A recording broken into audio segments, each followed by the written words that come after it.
Hi everyone, welcome to your channel, that is Civil Engineering Choice. And we have started the series for the design of reinforced concrete structure. We have uploaded some videos on the design of reinforced concrete structures, and we are starting to upload all the videos which are related to design of reinforced concrete structures. So in which we are going to discuss about how to design the slab, how to design beam, column, footing, everything that we will be upload as per the content that is. So now we cover this topic, that is limit state of durability, in last video, so you can refer. Already we have uploaded some videos as I discussed, and in that we covered all the important points that are required for the analysis and design of any RCC structures as per the 456. So the clauses we discussed, then some points which are related to the design, that also we have discussed, and today we are going to discuss about the characteristics strength of the characteristic strength of material. Okay, so whatever characteristic strength is given, so as per the IS 456, you can see this clause 36.1 on page number 67, and which is given in IS 456. Okay, so the first thing is what is mean by characteristic strength. So it is defined as the value of strength of material below which not more than 5% of the test results are expected to fall. Means suppose we consider any material, and if that material is having some strength, so when we are taking the results in the laboratory, so that result should not be vary up to the 5% with the actual strength of that material which is given in code. So that is called as a characteristic strength. Okay, so we'll see with the material. Okay, already you learned that material, that is, we know that if any RCC structure is there, so we are using concrete and steel. So these two materials are most important, and we need to study these two material for the design point of view. Okay, now when we are talking about the characteristic strengths, and when that concept or that point is related to the RCC, definitely we have to focus on the concrete. So the characteristic strength of the concrete is what? It is depend on the grade of concrete, and the characteristic strength of the concrete is as per the table 2 IS 456 2000 is it given on page number 16. So I have added one screenshot over here.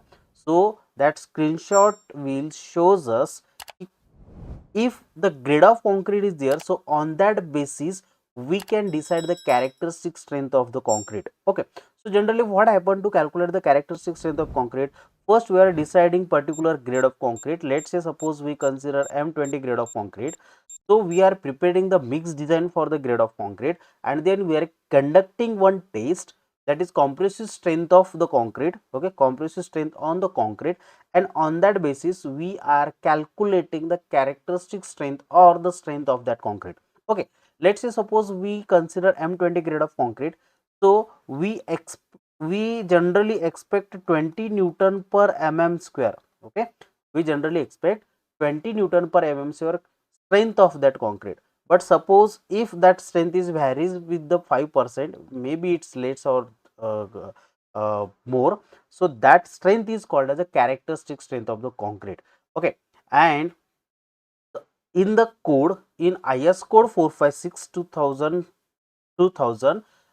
in the table number 2 they have given the characteristic strength. Okay, and it is generally conducted one test on the cube, and that cube having dimension 150 150 150 mm. Okay, and the we are conducting that test on the 28 days of curing. Okay, so that particular thing is called as the characteristic strength of the concrete. Okay, and the next one is the characteristic strength of the steel.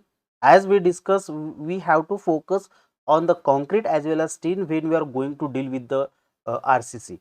So that characteristic strength of the concrete is again same, that is it shall assume as a minimum yield stress or 0.2 proof stress. Actually characteristic strength of the steel is generally considered as a minimum yield stress, or we can say the minimum yield strength, and generally we are considering minimum yield strength is 250 Newton per mm. square. We will discuss on that topic also, but now if we see here, that is characteristic strength of the material. So definitely steel and concrete, these are the characteristic strength of the material, and we need to focus on these two characteristic strength. Okay, so now once you complete the characteristic strength, then next one is what? Then next one is what? Okay, upcoming videos. See, guys, I am uploading some videos uh, daily. So I have uploaded some videos on the strength of material. Okay, in which I have covered shear force and bending moment analysis. We will upload on the analysis. Then now we are uploading videos on the reinforced concrete design. Okay, so I am planning to upload some videos on the stat pro also. Two videos I have uploaded already. I have uploaded, and some important points that is civil related, so which is important for the field, that point also we are adding. So I request you, so please subscribe my channel, so and click on the bell icon, so you will get the notification. Okay, so now comes to the point. So once we complete the characteristic strength of the material, then next we have to focus on the characteristics of the load. Okay, and that characteristics of the load, the code has given on page number 67 in the clause 36.2, okay, of IS 456. So as we discuss RCC structures, we can, or the RCC material, we can assume design as per the IS 456. Okay, so if I consider IS code, so definitely that IS is a 456 as per that code is a IS 456 for the design of reinforced concrete structure. Now when we are dealing with the characteristics of the load, it is defined as the value of load which has a 95% probability of not exceeding during the life of structure. Means, let's say suppose in the designing of any member, what we have to do, we have to calculate the loads which are coming on that particular members. Okay, how to calculate that load, that we will discuss. Okay, we have to calculate the load, and whatever load we are assuming, let's say we are designing any member by considering 10 kilonewton per meter square load, so that load should not be exceed, okay, should not be exceed during the life of structures. That assumptions we are generally considering for the design of any member. Okay, now the different loads are given in IS 456. So generally for the RCC design we are using IS 456, and the for loads we are focusing on IS 875. So part 1 to part 4, okay, near about 4 parts are there, and the different part are used for the different load calculation. Let's say suppose we want to calculate the dead load. So dead load we can calculate by using IS 875 1987 part 1. Live load is part 2. Wind load is IS 87 1987, but now it is revised, and now the recent code is IS 875 2015 part 3. No load we can calculate by using this code, that is 875 1987 part 4, and the earthquake load is IS 1893 2016, and this is a part 1. See, uh, here I have mentioned only the few loads. Few loads means we can say the important loads that generally we are using for the analysis and design of any kind of structure. Okay, like dead load, live load, wind load, snow load, earthquake load. Okay, so we need to study that codes to calculate the particular load. Okay, so hope you understood it. Now the partial safety factor, yeah, this is also important point for the design point of view, and that we can see in IS 456 on page number 67. One clause is given, that is 36.2, so we can read that clause. So partial safety factor, why this partial safety factor is important? Let's say, as we discussed in previous slide, let's say we are considering, or we have calculated one load, that is 10 kilonewton per meter square. We are assuming this load. Okay, we are assuming this load. Okay, let's say we are designing any beam, and that beam is having the load of 10 kilonewton per meter square. So basically for the design point of view, we are not going to consider that 10 kilonewton per meter square directly. We are converting that load in a design load by multiplying some factor of safety. okay, by multiplying with some factor of safety, and whatever load we will get by multiplying the factor of safety, that load we are considering as a design load, okay, that load we are considering as a design load. That's why we need to focus on the partial safety factor. So what is mean by that partial safety factor? Okay, partial safety factor is the factor that we are using to convert our working load to the design load. Now the next question is it necessary to design or for the design of any member every time we need to consider the partial safety factor? So answer is yes. Why? Because see, if the member is subjected to a 10 kilonewton per meter square load only, but what happen when if any member is subjected to a load more than 10 kilonewton per meter square, and if we design that member for the 10 kilonewton per meter square, definitely it will get failed. Okay, so may some reasons are there, maybe a faulty construction, maybe whatever strength we consider for the concrete is not achieving at the on the site, skill labors are not there. Okay, so many parameters are there, and only because of that parameter we are not designing that member for the actual load, or we can say the working load. We are designing it for the design load, and that design load we can consider or we can convert by using some factor of safety. So that factor of safety is varies as per the material. That loads and material strength are too important. That factor affect the safety of the structures. Yeah, definitely we have to focus on the loads and the material factor of safety for the design point of view. Because yes, if we consider any RCC member, so in the material steel and concrete are there, but that member is subjected to some external loading also. So we need to focus on that loading for the conversion in a design load. Okay, now the next one is what? There is there is no any relation between load and material. Basically there is no relation between the load and material, because material is different and load is different. So on the basis of loading, the material will behave. Okay, that we learn in the strength of material. You can refer that videos I will give. Hence the separate factor for the safety can be used for the strength. Such factor is called as a partial safety factor. Okay, so generally we are using separate factor for the material and load, and whatever separate factor we are using, that factor is called as a factor of safety. Now partial safety factor for load. Okay, again it is given in IS 456. You can see it on page number 68, where clause is 36.4.1. so what is the partial safety factor for load? Okay, so this formula is there, and that formula we can use to calculate the partial safety factor. I have taken it from code. Okay, and the clause is 3632. Okay, here you can change it 3632. Okay, so design load, FD is what? FD is design load, and we consider FD is equals to F into gamma F. Okay, F into gamma F, where F is what? Characteristic strength or characteristics of load. F is what? Characteristics of load, or we can say the working load. Okay, characteristics or working load.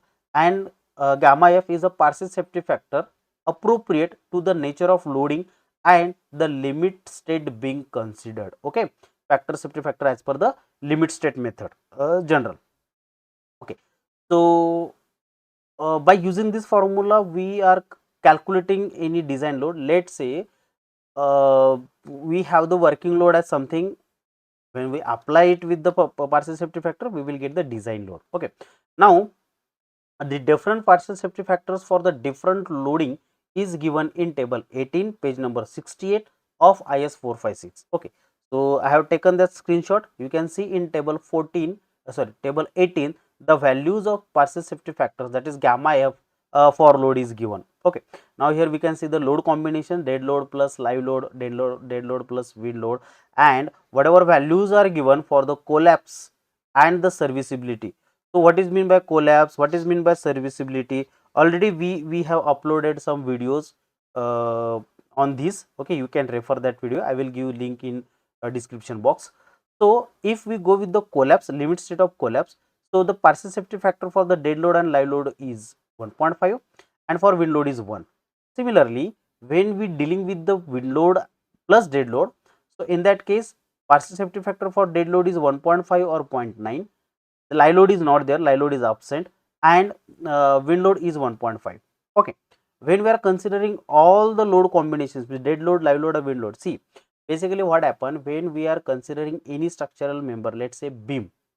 So that beam is subjected in actual project, the beam is subjected to three types of load, that is wind load, sorry, dead load and live load. These are the gravity loads that generally coming on the structure, but in the lateral load maybe seismic or wind load is there. So which one is governed, that we can consider. Here also one note is also given, while considering the earthquake effect, substitute EL equals to WL. It means what? So in the table they have given only WL, means wind load consideration is given, but if your wind load earthquake load is governed, so we can replace wind load by the earthquake load. That is simple thing that we can consider for the load combination. So that load combinations are most important, means load combination is means what? If any member is subjected to a two or more than two loads, okay, so we have to consider this load combination, means what? See, the dead load and live load, let's say suppose simultaneously dead load and live load is coming on the member, okay, and let's say wind load is also coming on the member. So how that load is or how that load will apply on that member, that can be indicated by this load combination. Okay, we will discuss this load combination briefly. And if you go with the serviceability, so in serviceability we can see for the dead load and wind load, the factors partial safety factor is 1. Okay, let's say again we will take the example how we can convert our working load to the, this is working load, working load to the design load. Let's say we have the 10 kilonewton per meter square as a working load, and we want to consider the, we want to design beam. Okay, so what we are doing, let's say we are designing that beam in a collapse factor, in a collapse factor. Okay, so the design load, okay, design load is equals to what? Partial safety factor, okay, partial safety factor multiplied by working load. Okay, so now working load is how much? 10, and partial safety factor as per the collapse is how much? 1.5 for the dead load, so it is 1.5. so the load will be 15 kilonewton per meter square. So instead of the 10 kilonewton, we will design that member by considering 15 kilonewton per meter square. It means if any suddenly load is coming on the member above that 10 kilonewton per meter square, the member should sustain that load. That's why we are using that partial safety factor for the material. Okay, for the load. Now next one is the partial safety factor for material. So in the RCC, okay, in the RCC mainly we are considering concrete and the steel. So we need to these are the two materials. Okay, so we need to focus only on these two material. So if you see this clause 3631, so this is the formula to calculate the design load as per the material concerned. So what is the formula? Design load equals to working load divided by partial safety factor of material. Okay, so difference is what? In the material we are dividing the partial safety of partial safety factor, and in the load we are multiplying partial safety factors. Okay, again one clause is given, that is 36421. so in that clause they have given, if the concrete material is there, so for concrete we can use partial safety factor as a 1.5, and if steel is there we can use the partial safety factor is 1.15. okay, so remember these two partial safety factor in the RCC structure on, it is applicable for the RCC structure, not for the steel structure. So for the RCC structure always we will use 1.5 partial safety factor for the material concrete, and 1.15 for steel material. Okay, this partial safety factor is not applicable for the load, it is applicable only for material. Okay, remember it. Okay, so now the next is study of study of structural properties of the concrete. Okay, some properties are there that we need to study, okay, as a structural point of view, and these are the structural properties. These structural properties are most important for your software point of view, for your study, for your exam, in or if you want, if you are facing some uh, interviews. So for interviews also, these are the common questions generally asked by the panel. Okay, so following are some properties of the concrete. Okay, these properties are the concrete. So based on the uh, properties based on the material, and the second one is the properties based on the serviceability. Okay, material and serviceability. So once we focus on the material, so compressive strength, tensile strength, stress strain relation, and the modulus of elasticity.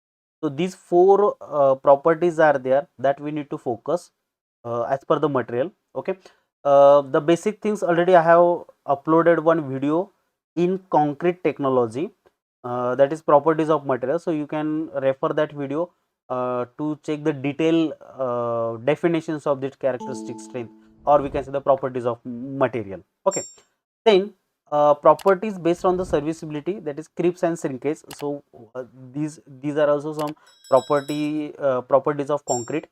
As I discussed already, I have uploaded one video in the strength of material, which is related to the properties of material. So you can refer that video. I will give that link in the description box. Okay, now these properties we need to focus for the study point of view. The first, when we are going with the properties based on the material, the first is was compressive strength. We will discuss all these properties, but that properties is as per the RCC design point of view. Okay, the concept you can refer video. Okay, the characteristic strength. The characteristic strength of the concrete is obtained after 28 days curing test results. Generally, the cylinder strength is equals to 0.8 times the strength of the cube.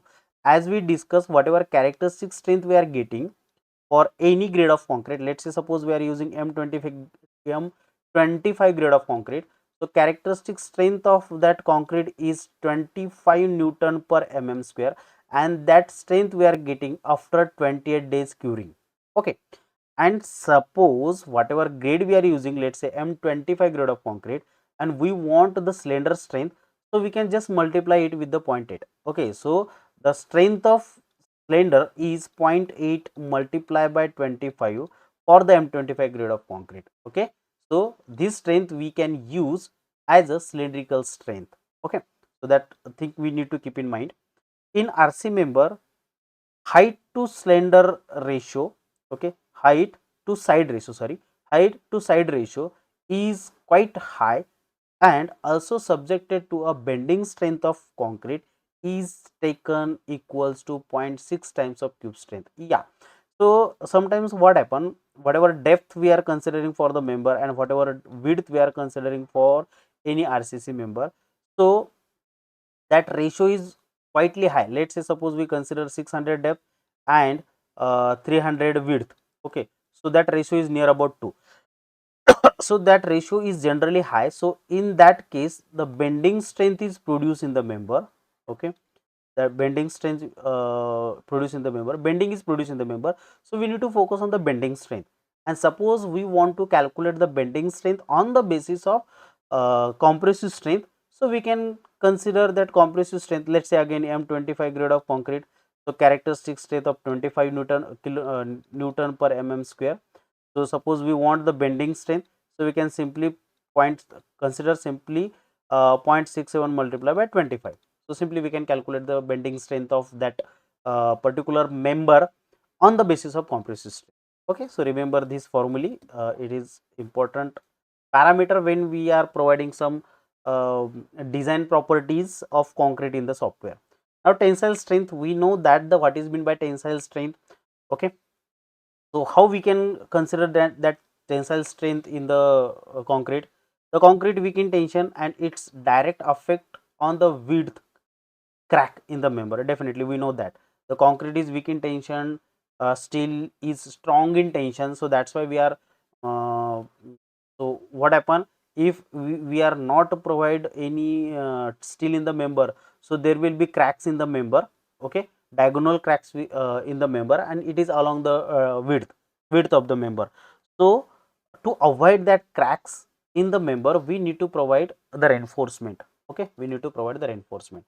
Then flexural strength FCR is obtained from the relation. Suppose we want to calculate the flexural strength of the member, so we can calculate that flexural strength on the basis of FCK. FCK is again characteristic strength of the concrete. Let's say M20 grade of concrete, 20 Newton per mm square. It is characteristic strength of the concrete. So suppose I want the flexural tensile strength. So what I can do? So FCR is equals to 0.7 under root 20. So if I solve this, so I will get the flexural tensile strength of the concrete, okay, on the basis of strength of concrete. Then in general, split tensile strength varies between 1/8 to 1.12 times of cube strength, okay. Means suppose you want to calculate that split tensile strength, some setup is there or some experiment also we can conduct, but suppose you want to calculate that split tensile strength on the basis of uh, compressive strength, so we can use this relation, okay. Now then this is the formula or clause, we can say. I have taken screenshot of that clause, you can refer this one. It is as per IS 456. Then stress strain relationship. See, in SOM we discuss the stress strain curve, okay, stress strain curve for the mild steel. But whatever stress strain curve we are discussing over here, that stress strain curve is for the concrete, or we can say the RCC, okay. It is for the RCC. So remember, these two stress strain are different, and see, this stress strain curve is most important to formulate uh, some compressive strength, tensile strength, bending strength, okay. So this formulae generally we are getting FCK, that is the characteristic strength of the concrete. We are converting that characteristic strength of the concrete, we are considering that curve for the characteristic strength of the concrete is idealized curve. Then we are converting it into the characteristics load, okay, by multiplying 0.67 FCK. And here we have actual strength, then we have characteristic strength, but we are not considering these two strength for the design point of view. We are focusing on the this curve, that is design curve, that is 0.67 FCK divided by gamma m, okay. Means basically we are focusing on the design curve for the design point of view. So we have to remember this formula for the derivation to calculate compressive strength, tensile strength, that is, okay. One more important thing, that is for the design purposes, the ultimate strain in axial compression is adapted 0.02 and in the bending compression is 0.0035. See, if you focus on this curve, what happen?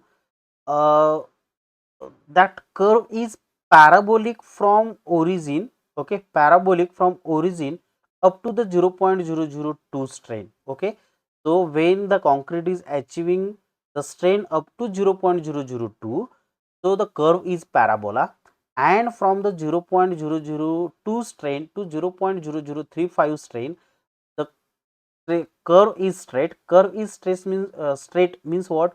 The strain is constant, and after the 0.0035 the graph is not there. It means we can say it is the maximum strain produced in the concrete, okay. So remember this formula or this value, the maximum strain in concrete is what? 0.0035, okay. Now comes to next, that is modulus of elasticity. See, this is also important part, and the definition, everything we already learned in strength of material.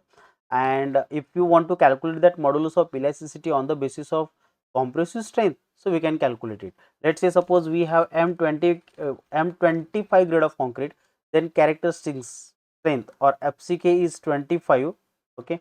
FCK is 25 Newton per mm square.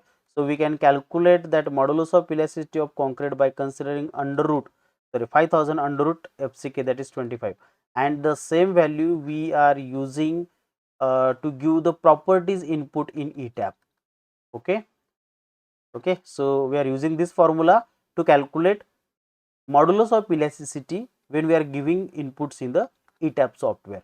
So remember these all the properties, these properties are most important, okay. Thank you. So I think really you are enjoying that videos, but see, I am not getting that much subscription from all your side. Suppose you want to do some suggestions to me. So please comment your suggestion in the comment box, and if you have any query related to RCC, strength of material, any subject, so you can comment it in the comment box. So definitely I'll try to give that answer. And as I am discussing in every video, we are trying to upload all the videos, all the topics which are related to engineering mechanics, strength of material, structural analysis, design of RCC structure, design of steel structures. I am started uploading videos on the STAD Pro training also. Okay, we will play one series uh, on the STAD Pro. And then as I work in the industry, so I will try to explain some points which are related to industry also. So I think you are enjoying this video. So hope you will subscribe my channel. Thank you so much.